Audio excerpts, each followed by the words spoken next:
Niining panahon nga ang putling ebanghelyo gihagit sa mga hiwi nga pagtulunan. Kinahanglang mubarog ang mga tinunan ni Kristo sa pagpakigbisog sa paglaban sa pagtuo nga makausa ug alang sa tanang panahong gihatag sa Dios ngadto sa iyang katawhan. Mao'y hinungdan nga namugna kining tulumanon ang putling ebanghelyo. 30 minutos nga pagsabwag sa tinuod nga ebanghelyo kauban ni Pastor Jeremias hangad. Ang putling ebanghelyo tulumanon nga gihatod kaninyo sa Herald of Grace Radio Ministries Philippines. Ang putling ebanghelyo. Ang putling ebanghelyo. Ang putling ebanghelyo.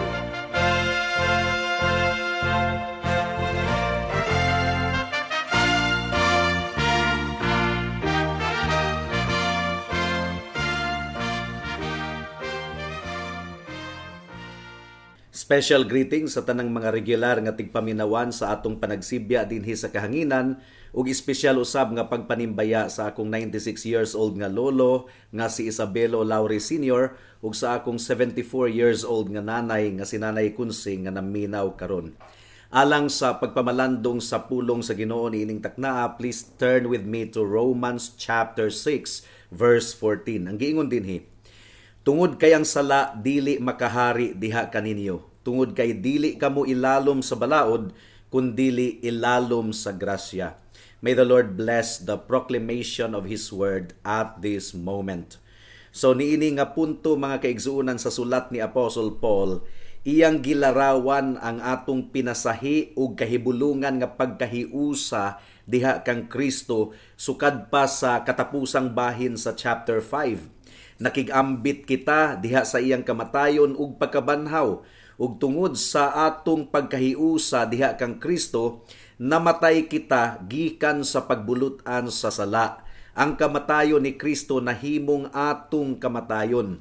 Romans chapter 6 verse 3 ang giingon dinhi: uwala ba ninyo masayri nga kitang tanan nga mga nabautismuhan diha kang Kristo, mga nabautismuhan ngadto sa iyang kamatayon? Ang punto ni Pablo niining mga opening verses sa chapter 6 mga kaigsunan is that ang tanang pag-abuso sa grasya ingon nga lisensya sa pagpakasala mao ang pagkapakiya sa pagkaila sa atong posisyon isip mga magtutuo. Unsa man ang atong posisyon, ang sala dili na makahari ibabaw kanato. Namatay na kita gikan sa pagbulutan sa sala. Romans chapter 6 verse 4. Ang giingon dinhi: busa gilubong kita kauban niya pinaagi sa bautismo ngadto sa kamatayon, nga kung giunsa nga si Kristo nabanhaw pag-usab gikan sa mga patay pinaagi sa kahimayaan sa Amahan, maingon man usab nga kita makalakaw sa bag-ong kinabuhi. So ang pangutana niini mga kaigsunan, unsaon man nga ang usa ka tawo nga namatay gikan sa pagbulutan sa sala magpadayon sa pagkinabuhi diha sa kasalanan? Mao nga gisulat ni Pablo kini nga bahin ngadto sa mga magtutuo aron dili nila makalimtan ang ilang posisyon diha kang Kristo. Romans chapter 6 verse 3 once again: uwala ba ninyo masayri nga kitang tanan nga mga nabautismuhan diha kang Kristo, mga nabautismuhan ngadto sa iyang kamatayon? And then sa bersikulo 11 mga kaigsuunan, giaghat kita ni Pablo or giawhag nga atong gamiton ang atong pangatarungan, ang atong rason. I-apply nato kining mga butanga, kining nga kamatuuran sa atong hunahuna, sa atong utok. Ang daang kinabuhi wala na. Namatay na kauban ni Kristo. Nakita nato kini gikan sa bersikulo 3 hangtod sa 6. Verse 3, baptized into His death. Gibautismuhan kita ngadto sa iyang kamatayon. Verse 4, gilubong kita kauban niya pinaagi sa bautismo ngadto sa kamatayon. Verse 6, nasayran nato nga ang atong daang pagkatawo kauban niyang gilansang sa cross. So ang tinuod mga kaigsunan, wala na kita nahailalom kang Adan. Wala na kita nagapus pa sa sala. I'm talking to true believers in the Lord Jesus Christ. Wala na kita gidumalaan sa atong daang pagkatawo nga dunot gumikan sa sala. We are now able not to sin. Pwede na kitang makalikay sa sala. Wala lang kay na wala na ang atong daang pagkatao, kita nagkinabuhi or nabuhi na karon diha kang Kristo. Now, kung kining mga butanga tinuod diha kanimo igsuon, ug sanglit nahiusa na ikaw diha kang Kristo sa iyang kamatayon, paglubong ug pagkabanhaw, ug sanglit ang daang pagkatawo patay naman, ug ang lawas nga adunay sala na deactivated na igsuon, ug sanglit patay na ikaw gikan sa pagbulutan sa sala ug buhi na ikaw diha kang Kristo, makahimo na ikaw sa pagkinabuhi diha sa pagkabalaan. Verse 12, busa ayaw ninyo paharia ang kasalanan sa inyong lawas nga adunay kamatayon aron masunod ang mga kaibog niini. Ayaw itugyan ang inyong mga bahin ingon nga mga instrumento sa pagkadautan. And then sa verse 14 mga kaigsuunan, adunay mga pulong si Pablo nga mao'y hinungdan nga naglisod gayod og interpret ang mga tawo niini nga bersikulo. Kining giingon sa atong teksto karon Romans chapter 6 verse 14, tungod kay ang sala dili makahari diha kaninyo, tungod kay dili kamo ilalom sa balaod kundi ilalom sa grasya. Mga kahigalaan, kini nga bersikulo gigamit kini sa mga antinomians, mga hyper grace believers nga nagtudlo sila nga wala na kunoy balaod sa atong panahon karon, wala na kunoy napulo kasugo. Ang tawag niini nga mga tawo, mga kaigsuunan, antinomians. Kining antinomianism nagtuo nga ang balaod ug ang pulo kasugo, mga kaigsuunan, wala na kunoy luna sa atong kinabuhi isip mga Kristohanon. Tungod kay wala na kuno kita na ilalom sa balaod kundi na ilalom na sa grasya. Now, this is a very wrong interpretation. Kung atong i-interpret kini nga passage, ingon nga wala nay pulo kasugo karon, wala nay balaod, well, atong gipakagamay ang gisulti ni Kristo sa Matthew chapter 5 verse 19. Nga klaro kay gipasabot ni Kristo nga ang balaod mao ang atong standard sa pagkinabuhi, ingon nga balaan niining kalibutana. Matthew 5:19, busa si bisan kinsa man nga musupak sa pinakagamay nga bahin niining mga balaod ug magtudlo sa ingon sa mga tawo, pagatawgon og pinakagamay sa gingharian sa langit. Apan si bisan kinsa nga nagatuman ug nagatudlo niini, pagatawgon og bantugan sa gingharian sa langit. So kung mao kini ang atong interpretation, mga kaigsuunan, dili gayud nato makita ang kaaniyag sa gitudlo ni Pablo niini nga bersikulo. Kung atong mahinumduman, gagahin gayud si Pablo og 5 ka bersikulo niini nga chapter aron itudlo kanato ang mahitungod sa atong sala ug sa atong salaod at tubangan sa Dios. Gilarawan ni Pablo ang tanang mga tawo nga nahailalom sa tunglo sa Dios. Ug ang tumong ni Pablo, mga kaigsuunan, mao nga dadon kita padulong sa grasya sa Ginoo diha sa atong Ginoong Hesukristo. Now, human nga mabuhat niya kini, iyang giablihan kanato ang mga pribilehiyo alang sa tanang mga nahiusa diha kang Kristo. Namatay na kita diha sa sala o gibanhaw na kita aron magkinabuhi ug bag-ong kinabuhi, maglakaw diha sa bag-ong kinabuhi. Ug sugod sa verse 12 hangtod sa 13, mga kaigsunan, gisugdanan ni Pablo sa pag-apply kini nga kamatuoran diha sa atong practical nga mga kasinatian. Verse 12 and 13, busa ayaw ninyo paharia ang kasalanan sa inyong lawas nga adunay kamatayon aron masunod ang mga kaibog niini. Ug ayaw usab ninyo itugyan ang mga bahin sa inyong lawas sa kasalanan isip instrumento sa pagkadautan ngadto sa kasalanan, kundili ihalad ninyo ang inyong kaugalingon sa Dios nga sama sa mga buhi gikan sa mga patay, ug ang mga bahin sa inyong lawas isip instrumento sa pagkahimong matarong ngadto sa Dios. So, karon nga nasabtan nato kini, naghisgot si Pablo mahitungod sa atong kabubuton, mga kaigsuunan. Sa verse 11, ang giawhag ni Pablo kanato nga hinuklugan nato kini nga kamatuoran, ato kining pamalandungan, ato kining i-apply sa atong kinabuhi, sa atong hunahuna, una sa tanan. dayon sa atong kabubuton ug sa atong mga binuhatan. And then iya kitang gisugo nga ato gayud kining buhaton mga kaigsunan. Dili kuno nato paharion ang sala sa atong mortal nga mga lawas. Dili kuno kita musurrender sa mga tinguha sa unod.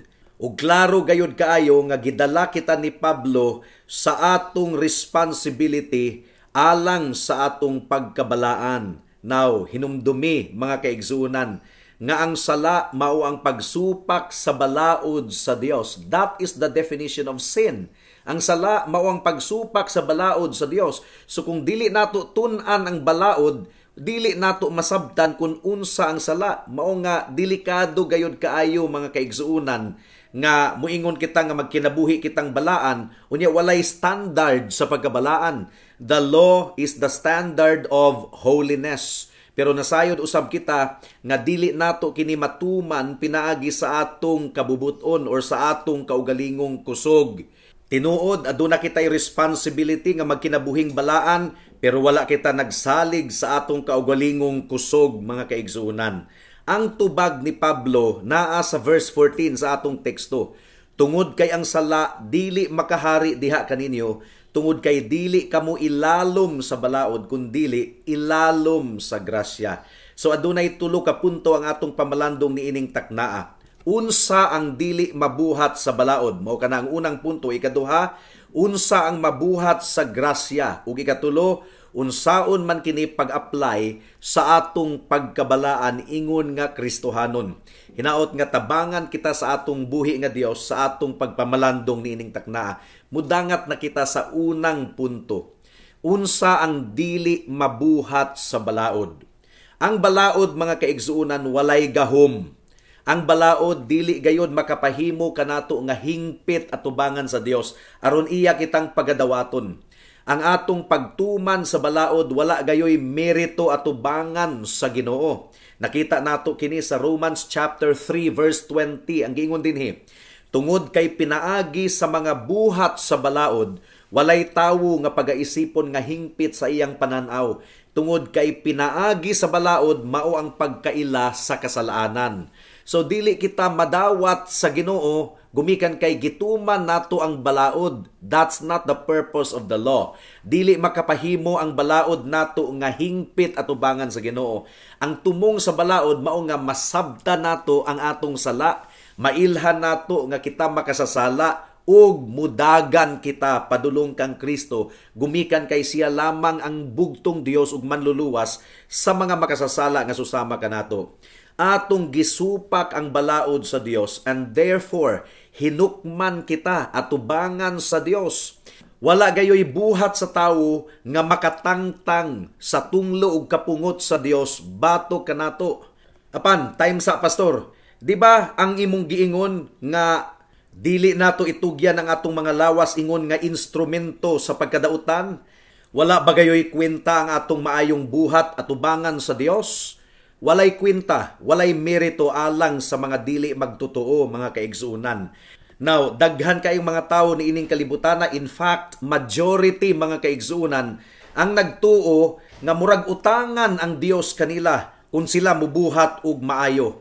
Kasagara sa mga tao nagtuo gayod nga buutan sila, mga maayo silang tawo, nagpakaaron ingnon sila nga kung timbangon kuno sa Ginoo ang ilang maayong buhat, mas bugat pa kaysa ilang mga sala.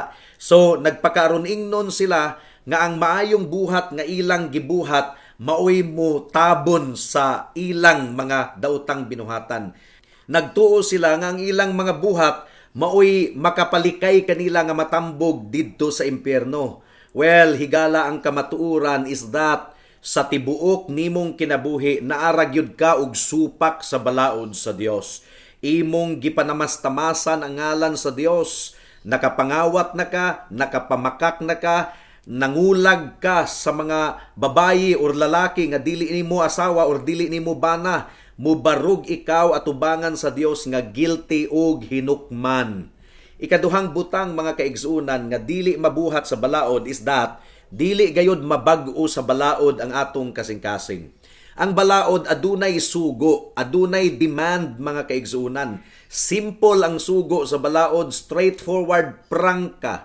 Adunay napulo ka mga sugo, pero dili mabag-o sa balaod ang atong kasing-kasing. Dili gayud nato matuman ang balaod sa Dios. Remember, ang mga nailalom kang Adan, dili gayud makahimo nga dili makasala. Makasala gayud kita. Ang rason niini is that nahigugma kita sa sala, nalipay kita sa sala. Aduna kini pleasure kanato, pero adunay nahitabo sa tanang mga tawo nga giluwas na sa Ginoo gikan sa sala. Tanang mga tawo nga nakadawat sa grasya sa kaluwasan, adunay kahibulong ang butang nga nahitabo sa iyang kinabuhi. Nabag-o ang iyang kasing-kasing. Nabag-o na ikaw igsuon. Ang daang pagkatawo gilansang na kauban ni Kristo. Ug nahitabo kini pinaagi lamang sa grasya. Mo kini giingon ni Pablo sa verse 14, tungod kay dili kamo ilalom sa balaod, kundili ilalom sa grasya. Ang buot ipasabot, dili kamo ilalom sa gahom sa balaod. Ang balaod walay gahom nga mubag-o sa atong kasing-kasing. Ang balaod naghatag lang og sugo, apan ang balaod wala naghatag kanato og bag-o nga kasing-kasing. Ang grasya mao ang naghatag kanato og bag-o nga kasing-kasing. Ug gumikan sa grasya sa Dios, matuman na nato ang balaod sa Ginoo, gumikan kay iya nang gibag-o ang atong kasing-kasing. Ang balaod walay gahom, apan ang grasya naghatag kanato og gahom nga wala mahatag sa balaod. Unsa man ang gibuhat sa grasya alang kanato, ug unsa may kalabutan niini sa pagdumala sa sala batok kanato. Ang giingon sa Biblia, ang grasya milihok sa tanang mga magtotoo aron dili na makahari ang sala batok kanila. Ngano? Gumikan sa bag-ong kasing-kasing nga gihatag sa Ginoo sa tanang magtotoo. And that leads us to the second point. Unsa man ang gibuhat sa grasya. Ang grasya, mga kaigsunan, adunay gahom sa pagbag-o sa kasing-kasing. Mi duol ang Ginoo nga rika nato taliwala sa atong pagkadautan, wala gayoy merito on our part. Gibag-o kita sa Ginoo, grasya na. Gipakita sa Ginoo ang atong pagkadautan ug ang atong sala, ug karon nakita nato ang atong sala ug ang atong pagsupak atubangan sa Ginoo, ingon nga dulumtanan sa iyang atubangan. And then ang grasya mao'y nagdala kanato ngadto kang Kristo. Nakita nato si Kristo pinaagi sa pagtuo ug ang atong kasing-kasing nga gahi nalanay. Nahigugma na kita kang Kristo. Ug mo kini hinungdan nga atong talikdan ang atong sala ug nagsalig kita sa merito ni Kristo alang sa atong kaluwasan. Ang atong Ginoong Hesukristo mauna ang pinakadakong tinguha sa atong kasing-kasing. Nabag-o na usab ang atong gitinguha. Now atong gipasabot ni adtong miaging mga semana nga ang Christian life gubat, mga kaigsunan. Nagsangka ang duha ka tinguha. Before kita naluwas or sa wala pa kita naluwas, usa lamang ang atong tinguha kaniadto nga atong matagbaw ang atong unod.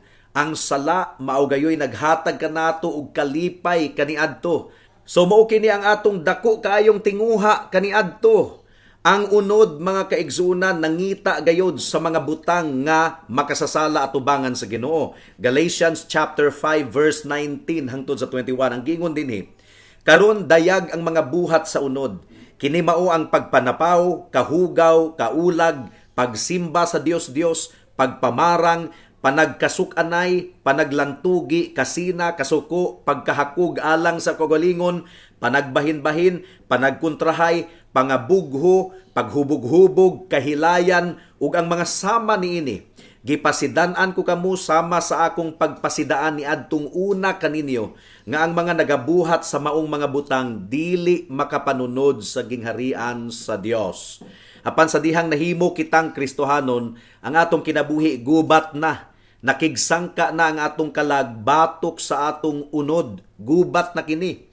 1 Peter chapter 2 verse 11 ang giingon dinhi. Mga hinigugma, gihangyo ko kaninyo isip mga langyaw o gibalibag, nga mulikay kamo sa kaibog sa unod nga nakigubat sa kalag. ilalom sa balaod mga kaigsuonan, walay gahom aron atong alkontrahan ang lawas nga nahigugma sa sala. Apan gipahinumduman kita ni Pablo nga wala na kuno kita na ilalom sa balaod, kundili na ilalom na kita sa grasya. Dili but pasabot nga wala na'y balaod. Ang but pasabot, wala na kita na ilalom sa paghukom o gahom sa balaod, kundili na ilalom na kita sa grasya aron matuman nato ang balaod sa Dios. Wala nagsumpaki ang grasya ug balaod sama sa gitudlo sa mga hyper grace believers nga kung anaa na ikaw sa grasya, wala na'y balaod. Nasipyat gayod ang ilang interpretation ani nga passage mga kaigsuonan. Tungod sa grasya sa Dios, aduna na kitay bag-ong tinguha sa atong kasing-kasing. Si Kristo na ang atong gitinguha. Si Kristo na mao ang pinakabililhon sa atong pananaw.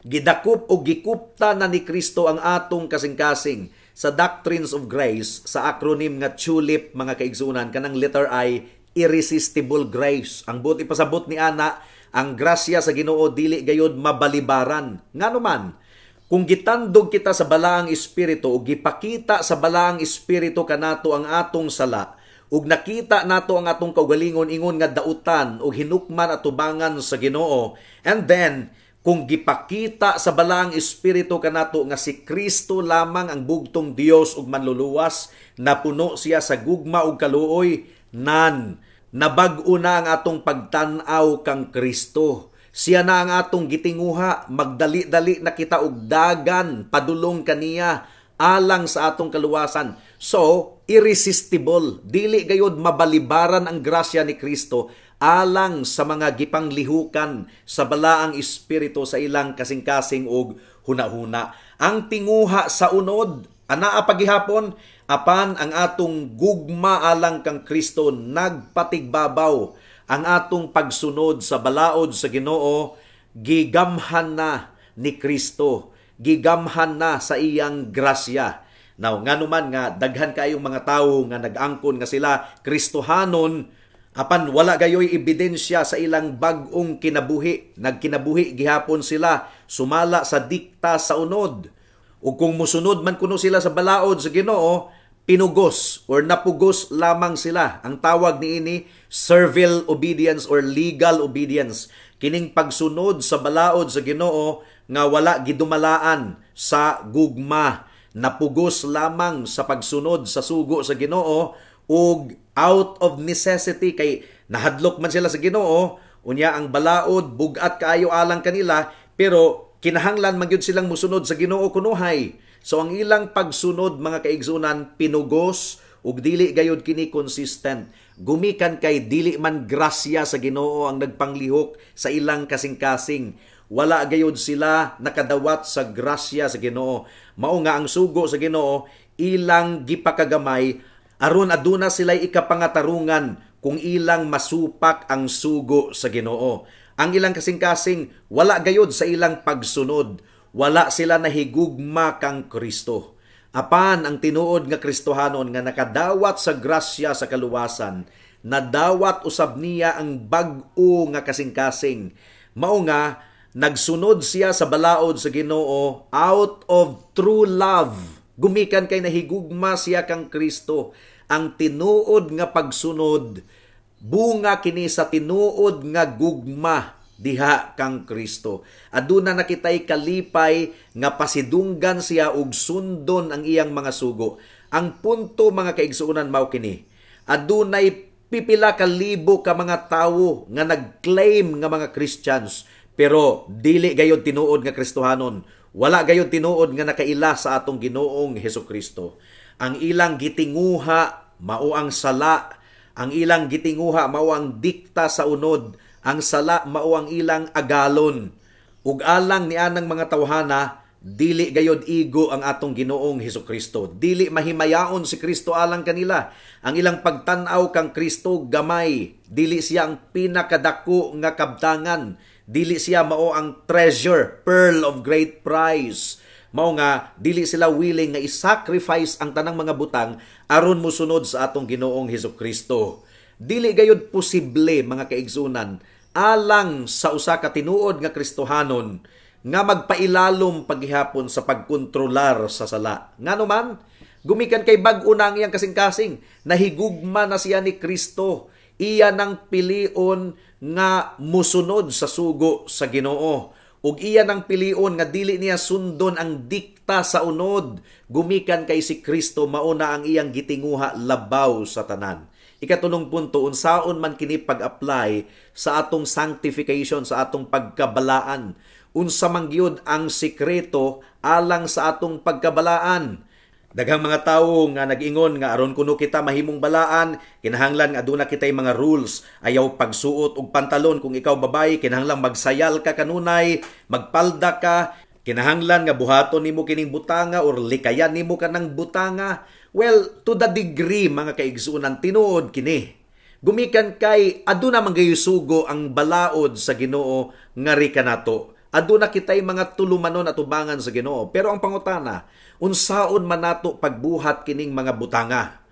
Kung atong buhaton ang sugo sa Ginoo, pinaagi sa atong kaugalingong kusog ug gahom, mapakyas gayud kita mga kaigsuonan. Wala kitay katakos, wala kitay power, wala kitay gahom mga kaigsuonan. Ang giingon ni Pablo, dili na kamo ilalom sa balaod, kundili ilalom na kamo sa grasya. Ang buti pasabot, ilalom na kamo sa gahom sa grasya. Ang balaod, dili na makahukom kaninyo. Ilalom na kamo sa grasya, maunga, aduna na kamo'y katakos nga musunod sa balaod sa Dios. Pinaagi sa grasya sa Dios, ang kasing-kasing nato na bag-o, nahiusa na kita diha kang Kristo, ang atong kasing-kasing gidakop na ni Kristo, ug tungod niini dili na makahari pa ang sala ibabaw kaninyo. Busa imposible gayod alang sa sala nga adunay pagbulutan sa tinuod nga Kristohanon. Mo nga ang giingon ni Pablo, let not sin reign in your mortal body, aron sundon ang mga kailibgon sa unod. Gumikan kay ang atong tinguha, mauna ang pagpahimuot sa atong Ginoong Hesukristo imbis nga atong tagbawon ang atong unod. So ang sikreto di ay sa pagkinabuhi nga balaan, dili ang pagsunod sa balaod sa Ginoo pinaagi sa atong kaugalingong kusog. No, ang sikreto mga kaigsuonan, mao nga mutan-aw kita kang Kristo. Gumikan kay si Kristo na mao ang atong gitinguha, malipayo na kitang musunod sa balaod sa Dios. Aduna na kitay kalipay nga magampo ug mamalandong sa iyang pulong. Aduna na kitay kalipay nga mubasa, mamalandong, magmemorize, magtuon sa Biblia ug maminaw sa wali. Aduna na usab kitay tinguha nga magbasa og mga Christian books ug makigsandurot, makiglambigit kauban sa mga magtutuo sa atong Ginoong Hesukristo. At the same time, atong gitalikdan ang mga butang nga makababag sa atong tinguha kang Kristo. Kung ang TV, kung ang internet, kung ang cellphone, mao ang babag, atong isakripisyo kanang mga butanga aron atong masunod ang atong Ginoong Hesukristo. Kung ang pagahin og daghang oras sa mga barkada mao ang babag, ato kining undangon ug ang kalibutanon nga mga butang atong likayan. So, ang atong tinguha alang kang Kristo mao ang sekreto alang sa atong pagkabalaan. Kung ikaw natintal sa pagpakasala, kinahanglang pahinumduman nimo ang imong kaugalingon. Ang akong tinguha karon si Kristo na, ug mas dako si Kristo kaysa sala. Kung matintal ka nga maghulom og duro sa TV ug sa internet ug sa cellphone mga kaigsuonan, kinahanglan nga imong pahinumduman ang imong kaugalingon. Mao ba kining butanga ang akong gitinguha? Si Kristo ang imong gitinguha. So tinuod kini sa tanang mga sitwasyon, din ikaw matintal nga supakon ang sugo sa Ginoo. Ang bersikulo 14, ang atong teksto, wala nagtudlo kanato nga gipapas na ang balaod, wala na'y balaod. No, ang laing bahin sa Biblia klaro kayong nagpasabot kanato nga ang balaod mao ang samin sa pagkamatarong sa Dios. Apan ang verse 14 nagapahinumdum kanato sa pagkamahinungdanon sa grasya ug sa atong panaghiusa diha kang Kristo. Alang sa mga anaa kang Kristo, ang balaod dili na kabugaton alang kanato. Gipasabot gayud kini ni John sa 1 John chapter 5 verse 3. tungod kay kini ang gugma sa Dios nga atong tumanon ang iyang mga balaod ug ang iyang mga balaod dili kabug-aton. Busa higala kung hangtod karon kabug-aton nimo ang balaod sa Ginoo, bisan pagkapila ka moangkon nga ikaw Kristohanon, pero ang imong kasing-kasing nabug-atan kayo sa balaod sa Ginoo, nagpasabot ka na nga wala pa ka maluwas, wala ka pa'y bag-ong kasing-kasing, gidumalaan ka pa sa sala. Pag hinulsol sa imong sala, tawag kang Kristo, dangop kang Kristo, pangayua kaniya ang bag-ong kasing-kasing, tinuod nga kaluwasan, tinuod nga kapasayloan, ug salig sa dugo ni Kristo ug sa iyang pagkamatarong alang sa imong kaluwasan. Buhata kini karon dayon kay basin ug ugma, ulahi na ang tanan. Amen. Alang sa dugang nga mga pangutana, mahimong mo text kang Pastor Jeremias hangad sa 0935-744-3030.